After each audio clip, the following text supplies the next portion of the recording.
దేవుని నామమునకు మహిమ కలుగునుగాక. అనుదిన పరిశుద్ధ గ్రంథ పఠనం మార్చి 24. ప్రార్థన. దయగల తండ్రి, కృపగల దేవ, పరిశుద్ధుడానికి వందనాలు, స్తోత్రాలు. గడిచిన దినములని నీ కృపలో జ్ఞాపకం చేసుకుని మరి ఒక నూతన దినము మా జీవితాల్లో ఆయుష్ను, ఆరోగ్యం నుంచి దయచేసినందుకు నీకు వందనాలు ప్రభు. ఈ దినం వాక్యం ద్వారా మాతో మాట్లాడి మమ్మల్ని బలపరచండి. వినిన వాక్యం మా హృదయాల ఫలింపచేయమని యేసుక్రీస్తు అతి పరిశుద్ధ నామంలో అడిగి వేడుకొనిచున్నాం మా పరమ తండ్రి, ఆమేన్.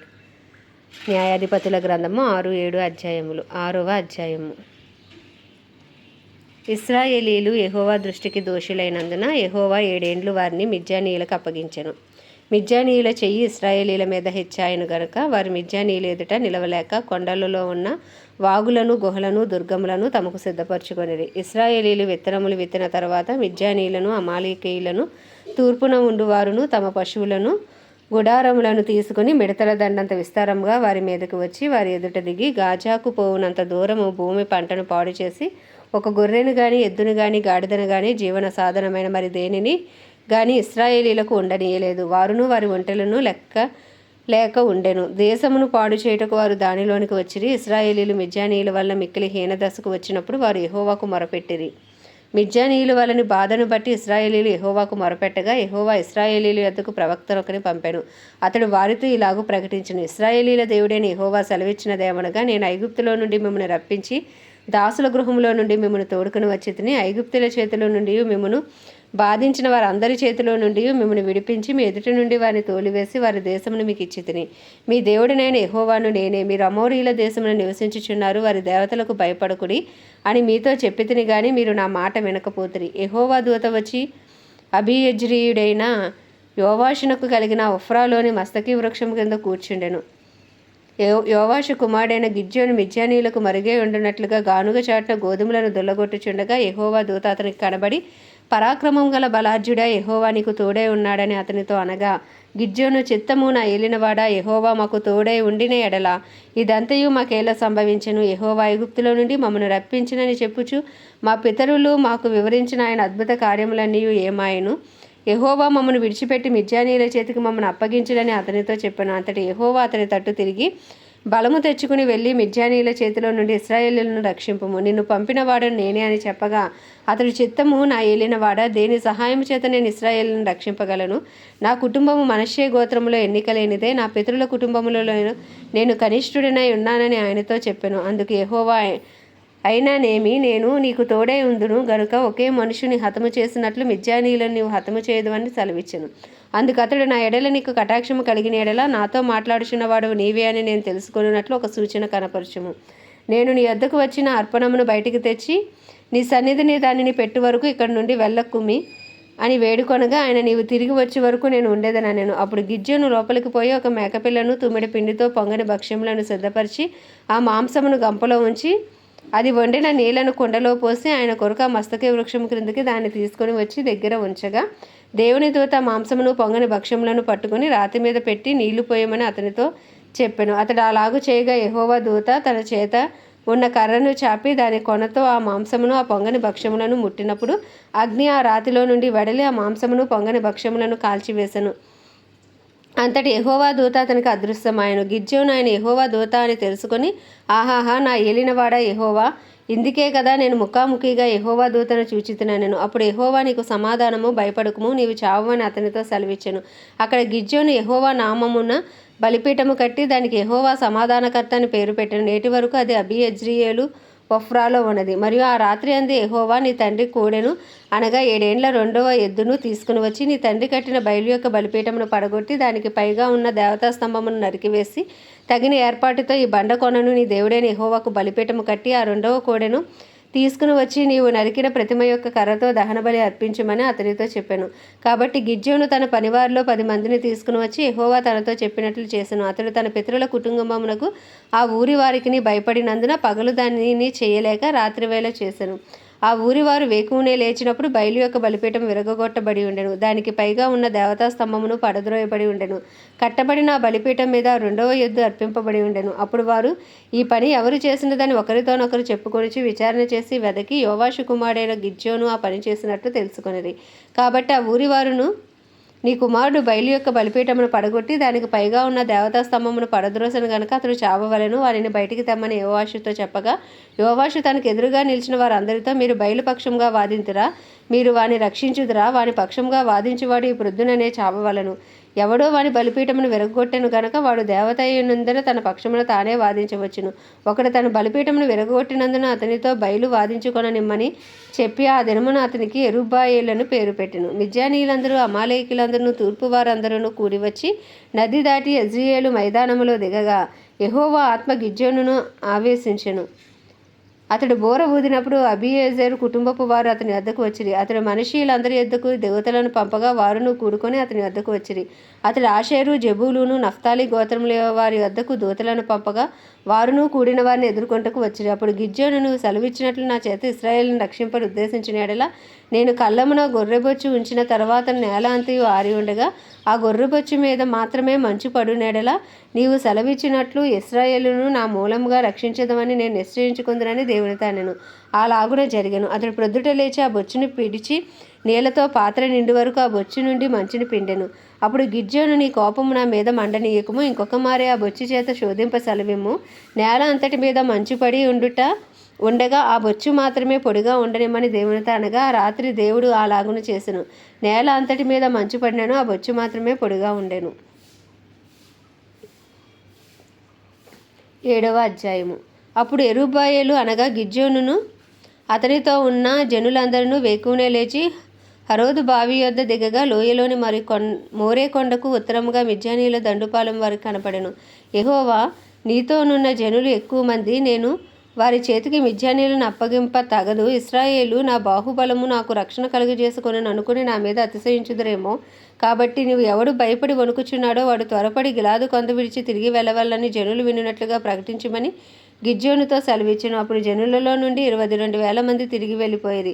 10,000 మంది నిలిచి ఉండగా యెహోవా, ఈ జనులు ఇంకా ఎక్కువ మంది, నీళ్ళ యొద్దకు వారిని దిగజేయము, అక్కడ నీ కొరకు వారిని శోధించదను. ఇతడు నీతో కూడా పోవలనని నేను ఎవని గూర్చి చెప్పుదునో వాడు నీతో పోవలను, ఇతడు నీతో పోకూడదని ఎవని గూర్చి నీతో చెప్పుదునో వాడు పోకూడదని గిద్యోనుతో సెలవిచ్చెను. అతడు నీళ్ళ యొద్దకు ఆ జనమును దిగచేసినప్పుడు యెహోవాకు కుక్క గతుకున్నట్లు తన నాలుకతో నీళ్లను గతికిన ప్రతివాన్ని, త్రాగుటకు మోకాలుని కృంగిన ప్రతివాన్ని వేరువేరుగా ఉంచమని గిద్యోనుతో సెలవిచ్చెను. చేతితో నోటి కింద దించుకుని గతికిన వారి లెక్క 300 మంది. మిగిలిన జనులను నీళ్లు త్రాగుటకు మోకాలుని కృంగిరి. అప్పుడు యెహోవా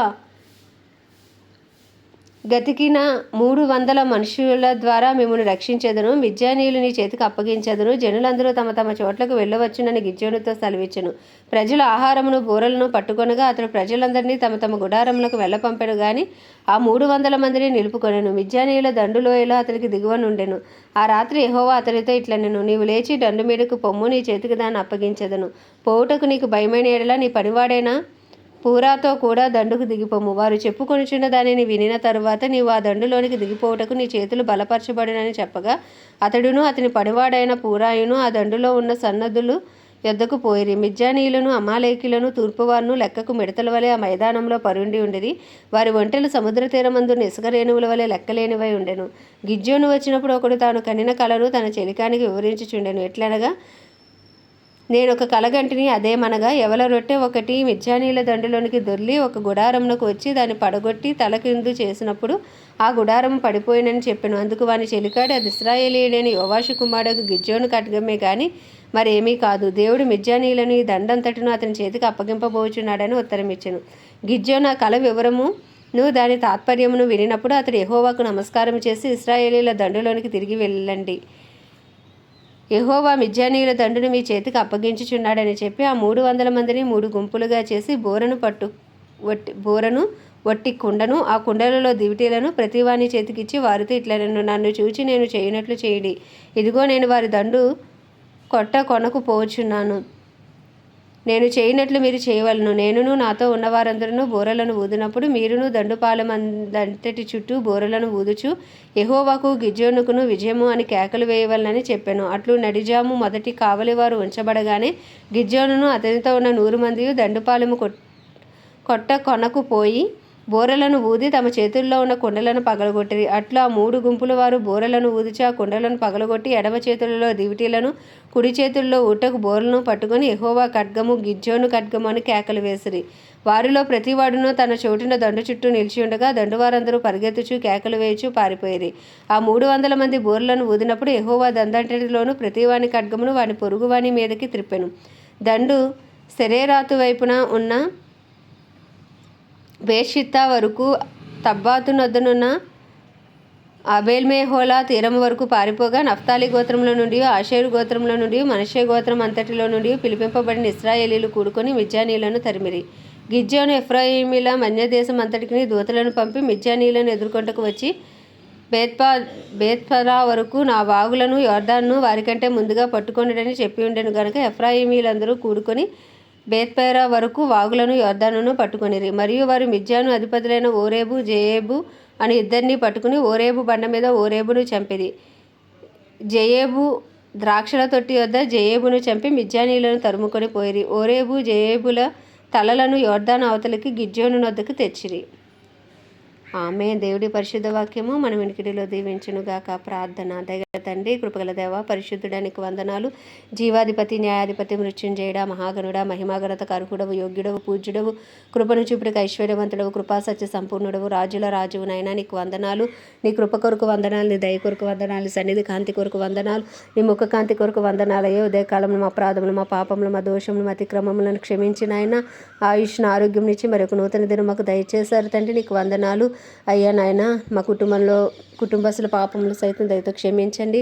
వారు మనసు పాప క్షమాపణ దయచేయండి. రక్షణ అనుభవంలోనికి నడిపించండి ప్రభా. నీకు వందనాలు. మా బంధువులు, మా స్నేహితులు, మా ఇరుగు పొరుగు అందరిపై నీ కృప కలుగును గాక నాయన. నీకు వందనాలు. మాలో శారీరక, మానసిక, ఆధ్యాత్మిక బలహీనతల నుంచి మాకు విడుదల దయచేయమని వేడుకొంచున్నాం ప్రభా. నీకు వందనాలు, స్తోత్రాలు. యేసయ్యానికే స్తుతులు నాయన. మా ఇరుగు పొరుగు, మా బంధువులు, మా స్నేహితులు అందరినీ మీ హస్తాలకు అప్పచెప్పుకుంటున్నాం. మా పట్టణాన్ని హస్తాలకు అప్పచెప్పుకుంటున్నాం. మా పట్టణంలో ప్రభా నాయన అయ్యా నాయన త్రాగుబోతులు, తిరుగుబోతులు, వ్యభిచారులు, దొంగలు అయ్యా నరహంతకుల నుంచి విడుదల దయచేయండి. యవనస్తులనైనా అయ్యా తండ్రి నాయన మత్తు పానీయాలకు బానిసలైన యవనస్తులను మీరు దర్శించండి, రక్షించండి. వారి మనోనేత్రాలు తెరవండి, హృదయాలు తెరవండి. మా పట్టణాన్ని రక్షించండి. మా పట్టణంలో గొప్ప ఉజ్జీవం రగిలించమని వేడుకొంచున్నాం ప్రభా. అయ్యా నీకే స్తుతులు, స్తోత్రాలు. అయ్యా దైవజనులందరి కొరకు, సేవకులు, సేవకురాండ్ర కొరకు ప్రార్థిస్తున్నాం. ధైర్యంతో వాక్యంను బోధించి అనుకూల సమయంలో మీరు దయచేయండి. ఏ రీతిలో నీ సేవ చేస్తున్నప్పటికీ వారికి రాకపోకల్లోని కాపుదల, భద్రత ఉంచండి ప్రభా. వారి అవసరతలన్నీ మహిమేశ్వరంలో తీర్చండి నాయన. నీకే స్తుతులు, స్తోత్రాలు. క్రైస్తవులందరినీ రూపాంతరపరిచి నీ రూపులోకి మార్చుకోండి. డినామినేషన్స్ భేదములు తొలగించండి. అందరూ ఏకతాటిపైకి వచ్చే కృపను దయచేయండి. అయ్యా తండ్రి ఆత్మ వరములతో నాయన ఆత్మ ఫలము కలిగి జీవించే కృపను దయచేయండి ప్రభా. నీ సాక్షులుగా నిలవబెట్టుకోండి. క్రైస్తవులు నాయన క్రైస్తవుల్లో ప్రభా పరిశుద్ధాత్మను బలముగా కుమ్మరించి వారు మాట్లాడుచుండగా అయ్యా తండ్రి నాయన ప్రజలను నీతిని గూర్చి, పాపమును గూర్చి, తీర్పును గూర్చి ఒప్పింప చేయమని ప్రార్థిస్తున్నాం నాయన. అయ్యా క్రైస్తవులందరూ ప్రభా నాయన ఎత్తబడే గుంపులో ఉండునట్లు, మెలకు కలిగిన జీవితాలు, బుద్ధి కలిగిన కన్యకల వలె ఉండునట్లు నీ కృపను దయచేయమని ప్రార్థిస్తున్నాం. అయ్యా నీకు వందనాలు, స్తోత్రాలు. ప్రపంచ దేశంలో అన్నిటి కొరకు వాటిని పరిపాలిస్తున్న రాజులు, వారి కింద పనిచేసిన నాయకుల కొరకు ప్రార్థిస్తున్నాం ప్రభా. అయ్యా ప్రపంచ దేశాల్లో శాంతి సమాధానం ఉంచండి. నీ చిత్తం ప్రపంచ దేశాల్లో నెరవేర్చండి. కడవరి వర్షమే మీరు దిగిరమ్మని ప్రార్థిస్తున్నాం ప్రభా. ఇజ్రాయేలు, ఇరాను మధ్య జరుగుతున్న యుద్ధాన్ని, అమెరికా మధ్య జరుగుతున్న యుద్ధాన్ని మీరు నాయన అయ్యా నాయన మీ కృప చొప్పున జ్ఞాపకం చేసుకుని నాయన అయ్యా అది మాన్పించమని ప్రార్థిస్తున్నాం ప్రభు. ఎందుకంటే ప్రభు సామాన్య ప్రజలనైనా ఎంతోమంది నలిగిపోతున్నారు ప్రభా తండ్రి నాయన. అయ్యా మీరు ఒక్కసారి జాలిపడండి, కృప చూపండి, కనికరించండి, సహాయం చేయండి. కడవరి వర్షమే మీరు దిగిరండి నాయన. కోటాను కోట్ల ఆత్మను రక్షించిపోకుండా, నశించిపోకుండా ప్రభా నాయన మీరే కృప చూపమని వేడుకొనిచున్నాం తండ్రి. నీకు వందనాలు. ఇజ్రాయెల్ సరిహద్దుల సమాధానం నుంచి ఇజ్రాయెల్ ప్రజలకు క్షేమం అనుగ్రహించండి. రాజ్యానికి వందనాలు, స్తోత్రాలు. ప్రత్యేకించి మా భారతదేశంపైన కృప కలుగును కాక. భారతదేశ ప్రజల మనోనేత్రాలు తెరవండి అయ్యా, హృదయాలు తెరవండి అయ్యా. రాతి గుండెలు తీసి మాంసపు గుండెలు పెట్టండి నాయన. అయ్యా నీ పేరు పెట్టబడిన నీ జనులు తమను తాము తగ్గించుకుని నాయన అయ్యా పాపం విడిచి చేసిన ప్రార్థనకు జవాబు దయచేయండి ప్రభు. మా దేశాన్ని శారీరకంగా, మానసికంగా, ఆధ్యాత్మికంగా, ఆర్థికంగా, రాజకీయ పరంగా స్వస్థపరచమని ప్రార్థిస్తాం. మా దేశాన్ని ఏలుబడి చేసిన ఏలుబడి శక్తి నుంచి దేశానికి విడుదల కలుగును గాక. మతోన్మాదులు, మత ఛాందస్వాదుల నుంచి దేశానికి విడుదల కలుగును గాక. సౌలు పౌలుగా మార్చబడినట్టు వారు యేసు నామంలో మార్చబడుదురు గాక నాయన. మా దేశ ప్రధాని గారిని, ప్రెసిడెంట్, వైస్ ప్రెసిడెంట్ ప్రభా, ఆయా చీఫ్ మినిస్టర్స్, గవర్నర్స్, ఎమ్మెల్యేలు, ఎంపీలు, ఎమ్మెల్సీల వారి కింద పనిచేసిన అధికారులు అందరినీ నీ హస్తాలకు అప్పచెప్పుకుంటున్నాం. నీ చిత్తానుసారంగా వారిని నడిపించండి, నీ చిత్తం వారి ద్వారా జరిగించండి, నీ రాజ్యం వారి ద్వారా స్థాపించమని ప్రార్థిస్తూ ప్రభా, ఆయా ఉదయకాలమున నాయన అయ్యా తండ్రి మా దేశాన్ని మీ హస్తాలకు అప్పచెప్పుకుంటూ చేసిన చిన్ని ప్రార్థన మనం నీ పాద సందుకు చేర్చుకోమని యేసుక్రీస్తు అతి పరిశుద్ధ నామంలో అడిగి వేడుకొనిచున్నాం మా పరమ తండ్రి, ఆమేన్. పరలోకమందున్న మా తండ్రి, నీ నామం పరిశుద్ధపరచబడును గాక, నీ రాజ్యం వచ్చును గాక, నీ చిత్తం పరలోకమునందు నెరవేర్చబడుచున్నట్లు భూమి యందు నెరవేర్చబడును గాక. మా అనుదిన ఆహారం నేడు మాకు దయచేయము. అలా ప్రార్థన చేసిన మేము క్షమించిన ప్రకారం మా ప్రార్థన క్షమించము. మమ్మల్ని శోధనలోకి తేక దుష్టుని బారి నుండి తప్పించము. ఎందుకంటే రాజ్యము, బలము, శక్తి, మహిమయు నీవై ఉన్నవి. ఆమేన్. ప్రభు యేసు రక్తమే జయం, ప్రభు యేసు వాక్యమే విజయం, ప్రభు యేసు నామములో సంపూర్ణ విజయము కలుగును గాక. ఆమేన్, ఆమేన్, ఆమేన్.